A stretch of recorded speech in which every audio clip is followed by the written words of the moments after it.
À part ces caractéristiques miraculeuses que nous avons examinées jusqu'ici, le Coran comporte aussi un miracle mathématique. On en trouve un exemple dans le nombre des répétitions de mots dans le Coran. On s'aperçoit que certains mots apparentés sont répétés le même nombre de fois. Voici quelques exemples de ces mots et le nombre de leurs répétitions dans le Coran. Le mot « jour » est répété 365 fois au singulier, tandis que « jour » au duel ou au pluriel revient 30 fois. Le nombre de répétitions du mot « lune » est 12.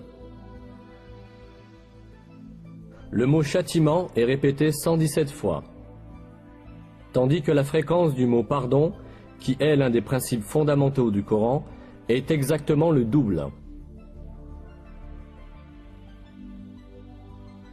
Les mots « monde » et « au-delà » sont aussi répétés le même nombre de fois, 115. L'expression « sept cieux » est répétée 7 fois. La création de cieux revient aussi 7 fois.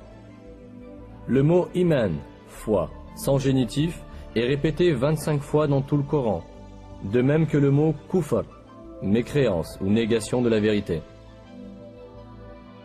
Le mot « zakat » est répété 32 fois, et le nombre de répétitions du mot « miséricorde » est aussi 32.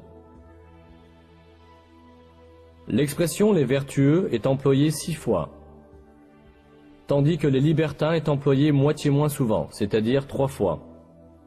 Être humain est employé 65 fois, et on obtient le même nombre en additionnant le nombre de fois où sont mentionnés les stades de la création de l'homme.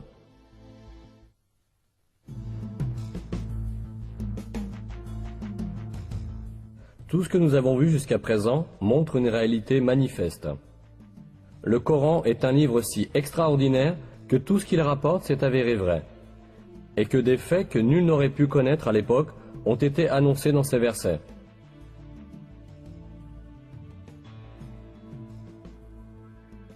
C'est assurément la preuve certaine que le Coran n'est pas une parole humaine. Le Coran est la parole de Dieu, l'auteur de toutes choses, le Tout-Puissant dont le savoir s'étend à toutes choses.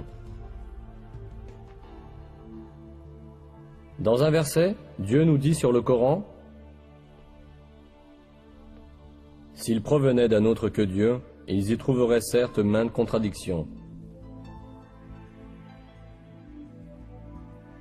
Non seulement le Coran ne contient pas de contradictions, mais chaque information qu'il apporte révèle, chaque jour un peu plus, le miracle de ce livre divin. Il appartient à l'homme de s'attacher fermement à ce livre divin révélé par Dieu, et d'en faire son seul et unique guide. Dans l'un des versets, Dieu nous lance cet appel. « Ceci est un livre béni que nous avons fait descendre. Suivez-le donc, et soyez pieux, ainsi peut-être vous sera-t-il fait miséricorde.